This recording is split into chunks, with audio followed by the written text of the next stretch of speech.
All right, talk about a few things here today. You certainly have heard AI about 100 times before you even woke up this morning.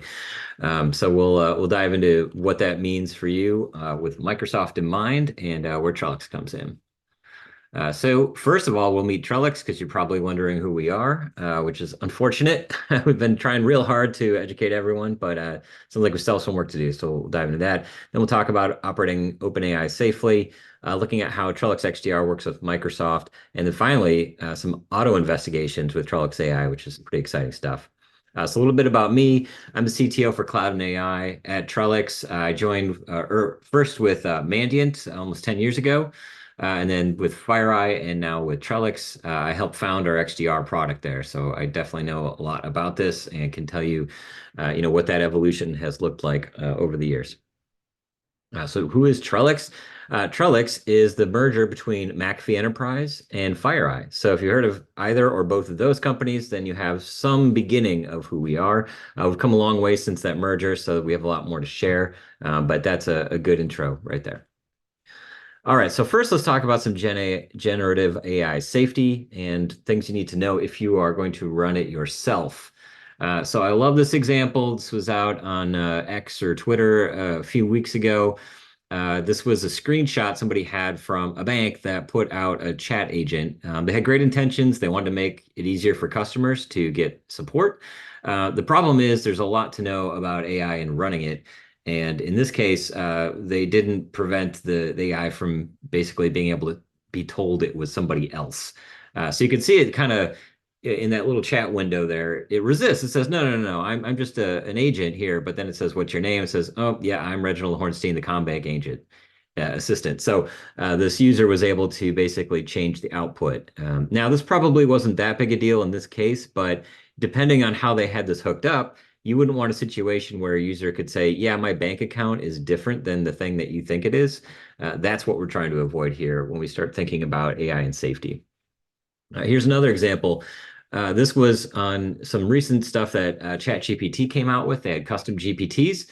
And in this situation, they said, hey, and they're going to have a marketplace for this actually very soon. So this is something very important to note. They said you can create your own applications on ChatGPT. What they didn't say was that they're not very secure and there's not a good way to secure them.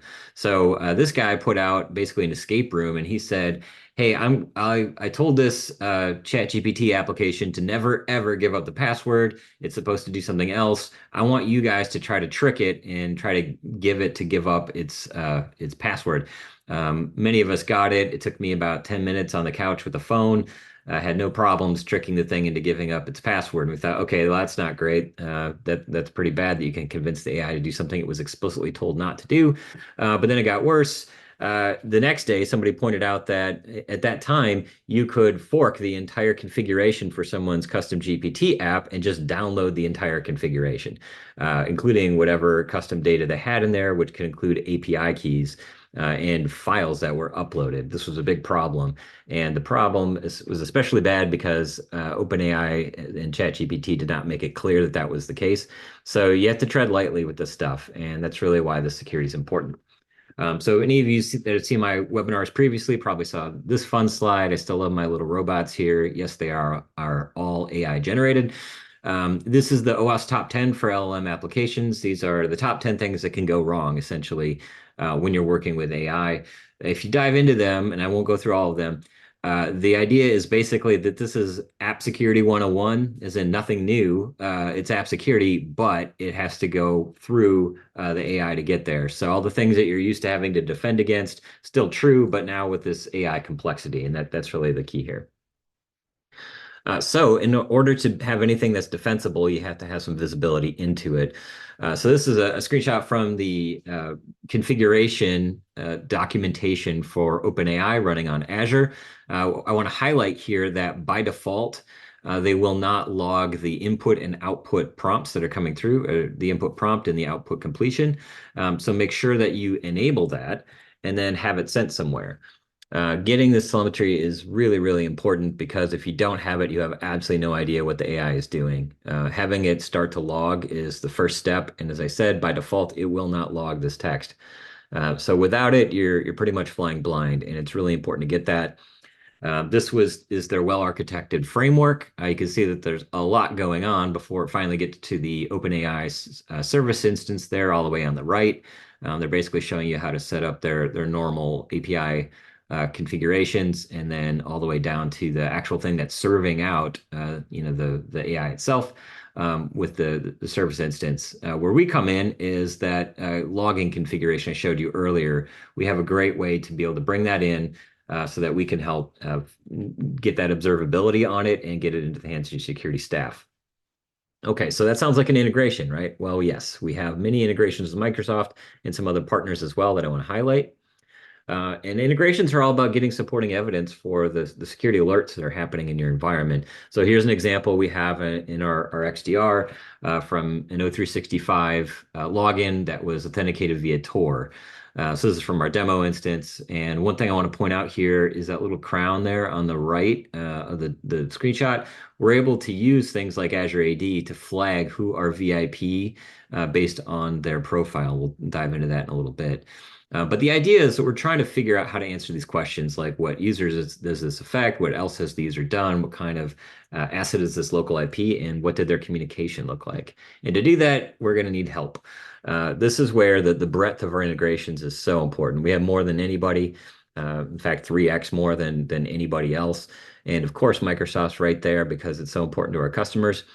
So we have that direct integration with Azure Active Directory so that we can flag these VIP users to know, do we need to raise the alert scores based on how important this user is? And we do that dynamically using the job profile that's put into Azure Active Directory. Along with that, we're able to pull the auth logs from Duo, Okta, Entrust, a lot of other places as well. Anything that's really important to you, we probably already have an integration with it. And this extends into the business app side. So obviously all the O365 events, super critical. You may have other business that you do there. So Salesforce, G Suite, or Workspace, TeamViewer, Teams, we can pull logs from Teams and Slack, pretty much anything that's important to your business, we have a handle on. We also have some interesting cloud storage integrations. So if you're trying to make sure that the documents going through blob storage, for example, are secure, we have the world's best sandbox that we can use that. If you know FireEye, you know that we are well known for the MVX engine, which was the premier sandbox. We can tie that in directly into any cloud storage. And lastly, email is even more critical than it used to be. Securing it's really important, and we integrate directly with it. So not only do we have our own email security solution, but being able to pull those events in can be really important for tracking down exactly what's going on. And I'll show you an example of that in a second here. And then lastly, we are an open XDR. So yes, we sell different endpoint solutions ourselves, and those are obviously our preferred one, but we will meet the customer where they are. So if you have a different endpoint, no problem. We will work with pretty much anybody. We're just trying to make you successful. All right, so this is exactly what that asset discovery looks like. You can see that we've put a little crown icon next to them, and there's that risk score. So that risk score gets automatically updated based on their job profiles that comes through. And the other thing I want to point out to the right of that is the department or group. And the fact that the fact that we flag exactly what that department or group is on a per user basis, whether or not they are a quote unquote VIP, is really helpful for an analyst as they're going through, because they may not know exactly where that person works, and be able to use that in their detection content. And so being able to put all these different things together, you can start to connect the dots here. So whether it starts out in our email product or somebody else's, basically we're able to weave this story between things in our platform and things from partner platforms like Microsoft. And this is where we, first of all, bring in our analytics. And so historically, we've called this AI, as pretty much everyone has. And this is the machine learning version of AI. It is all technically AI, and we'll get into the generative AI here next. But this is the valuable part that we're still seeing. And we've been doing this, honestly, for 9 years. This machine learning, but it's still just as important as it used to be, because the job that it's doing is important. So things like abnormal logons from SharePoint, or sorry, O365, or SharePoint file transfers that are anomalous. We have analytics that will look at that. And those are still really important things. In fact, we basically invented the concept of impossible travel through analytics about 9 years ago. And that's still a super valuable piece of detection that we've got. But now we're going beyond that. So that's the old AI with machine learning, and now we're into generative AI. All right, so this has been a problem since the very beginning of security. You've always got more alerts than people. And generally speaking, and you can kind of, switch these numbers out with whatever makes sense for your organization. But essentially, only, the most important 10% of alerts are getting investigated. It might be more than 10%, probably less than 10%.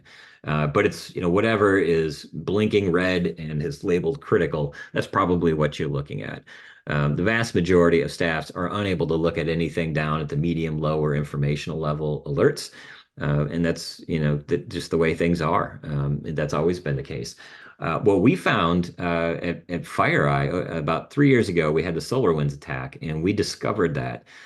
We found it by going through a bunch of low-level alerts. And so we set out to make sure that any SOC anywhere would have that capability that they could find really advanced actors that are only accessible or only detectable through those low-level alerts. And so the way that we do that is now by applying AI on all those 90% of alerts that you're not seeing, doing the investigations and then raising those up so that they are visible to an investigator. And the reason that we're able to do that is we have the contextual searches, we call them investigative tips, that go with the alerts that come through already attached to them. And so this is kind of one way to think about it. We pull the alert. As the alert comes through, we do the investigation itself. And so it's something like, did the user receive any phishing emails?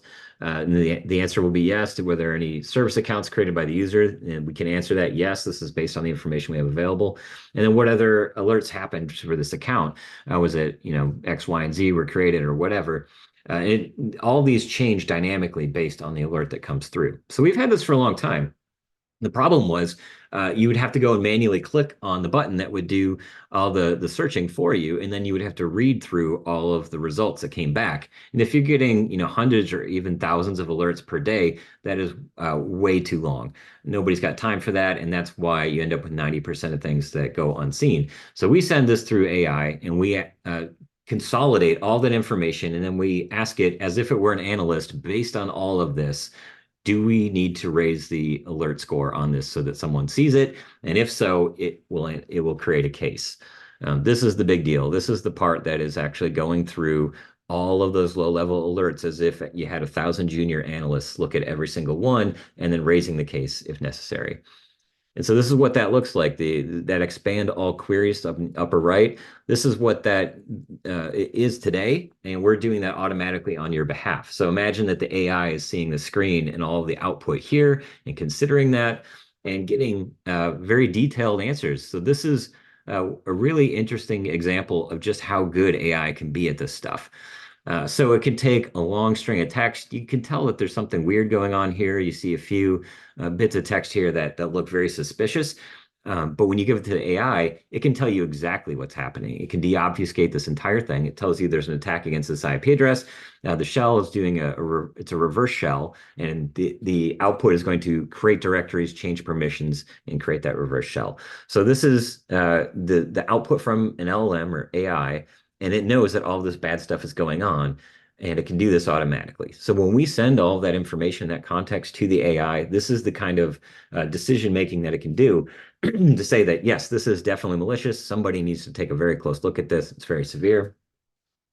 And here's an example from O365, an inbox rule mail forward. So this is an interesting one because this probably happens several times a day in every organization. And most of the time it's totally benign. But a very common tactic for a threat actor is to set all email to be forwarded so they can steal password resets. And so this can be a very bad thing. But you don't know until you do this investigation. But this is a low-level alert. So this is where the AI comes in to do that investigation for you. And you can see in this response that it's doing some really interesting stuff here. It says, additionally, the supporting information indicates that there have been several other alerts related to suspicious activity, including brute force attempts and password spraying. None of our alerts in here mentioned anything to do with brute force attempts or password spraying. So that's why the AI is so valuable here. It can figure this stuff out for you. So we have this big advantage here in our XDR AI race. Many are talking about having AI, but we're the ones that are going to do this investigation for you. And we're doing it in a way that's not sending the data to a third party so that you don't have to worry about your sensitive information being sent anywhere else. All right. Looking forward to any questions that you guys have and any follow-ups. Thank you very much.